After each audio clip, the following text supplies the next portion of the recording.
What's up everybody, it's your boy Ember from Ember Productions, and welcome back to another discussion video. Today we're actually making a sister video to the previous discussion that I did about the RWBY power scale.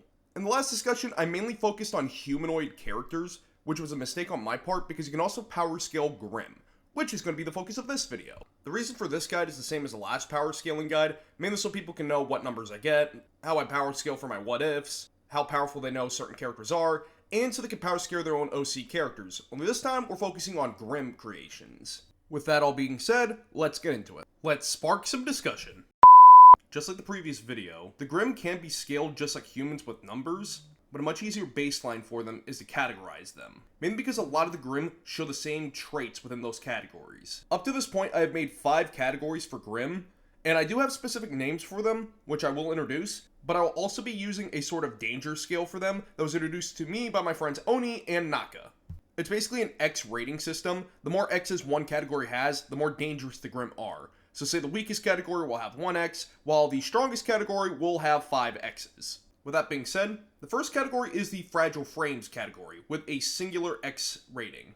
These Grimm usually have a power range of about 10 to 20 for a variety of reasons, mainly because they are physically weaker for the most part, and usually travel in smaller packs. To get an idea on power levels, an unarmed human was about 4 to 5, and an unarmed faunus was about 6 to 7, so a small group of humans could take on one of these with an adequate amount of firepower.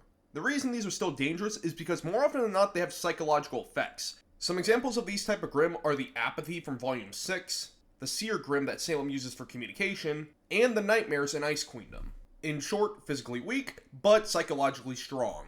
Next is the Cannon Fodder, which is double X rating. These Grimm have a power range of about 20 to 60, and usually make up the vast majority of the Grimm we see in the show. More often than not, they travel in large groups, and are usually newly created, which means they are very unintelligent and usually rely on strength and numbers. In all actuality, their most likely thought for strategy is, if we throw enough bodies at them, eventually they'll run out of bullets. To put it in basic terms, these are the type of Grimm that the average hunter and the average student would be encountering. The basic examples are the Beowulfs and the Ursa Minors. The next step up is the Heavy Hitters at a triple X rating. The power level for these Grimm usually range between 60 and 100. These Grimm are aged up or are born strong, so they could have been from the previous classification of cannon fodder, but just have been aged and experienced. Due to this fact, they're usually much larger, but also less common. They would also need someone who is at least on terms with a veteran huntsman to be able to fight. The best examples would be the Ursa Majors, as well as the Malachor. There is a wild outlier with the Alpha Beowulfs, mainly because they have a power level of 30, but that's the only primary outlier I can think of. Now we're getting into the badasses of the Grimm, with the Battle Beast at a quadruple X rating. The power range of these Grimm are between 100 and 200. These Grimm are well aged and highly unique, almost being one of a kind. Due to their age and build, they are incredibly strong and incredibly intelligent. Given their uniqueness, and a strange phenomenon of them appearing with humanoid skulls, leads me to think that they could have been Silver-Eyed Warriors turned Grimm, with only a few of them being confirmed to be the case. These include the Knucklevi from Volume 4, the Sphinx from Volume 6, and the Hound from Volume 8. These are the type of Grimm that you need either a full team of veterans, or a legendary hunter for. Last on the list is the Catalyst Grimm, which have a 5X rating. The power range of these Grimm is somewhere between 175 and 500, which is unconfirmed given the biggest we had is near 500, and it's uncertain if they can get even bigger.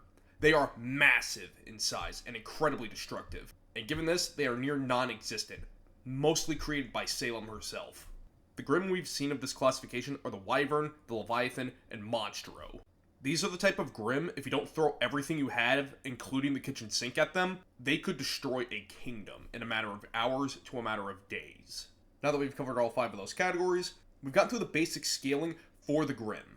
But before I leave this video, I want to show an example of scaling one of these Grimm with the categories. And luckily for us, another user on the RWBY subreddit is allowing me to scale their Grimm for this. A huge thank you to Rizgord on Reddit for allowing me to scale your Wendigo Grimm. It is an amazing looking monster, and it deserves all the praise it gets, and more. Now, onto the scaling of the Wendigo. Given the description that it was put on to the Wendigo's concept art, it's meant to serve as a sort of one-of-a-kind Grimm.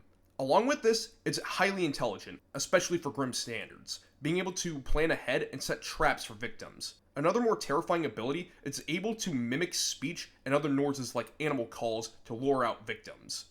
It also seems to either travel in weather or is able to manipulate it, because it's constantly found in severe blizzards. The beast is incredibly old, given all the battle-worn damage, and possibly even a missing antler and arrows in the back. Its mouth is dried with blood from previous hunts, indicating that it's killed plenty of people. Given this context, the Wendigo falls into the Battle Beast category with a quadruple X rating in danger. In terms of actual power level, I would give it a 140, just above the Knucklevive. Thanks again to Rizgord for allowing me to power scale it. I'll leave a link in the description to their Reddit post. Go check out their work is S tier. Before I leave this video, I'd like to thank Rizgord once again, as well as all the other people in the background that helped me. So thank you to Tide, Blue, Miracle, Naka, and Oni. All of you have helped me a lot when it comes to the whole power scaling stuff, especially Miracle, who actually got me started. He was the IRL friend who had helped me start this, and I feel comfortable mentioning him now, mainly because I have a name to say that's not his actual name. And the reason I'm giving him extra special attention is because I know he's watching this video. So if anybody who's watched this far into the video, feel free to say hi. And with that all out of the way, thank you guys for watching this episode. I will see you in the next one, and bye-bye!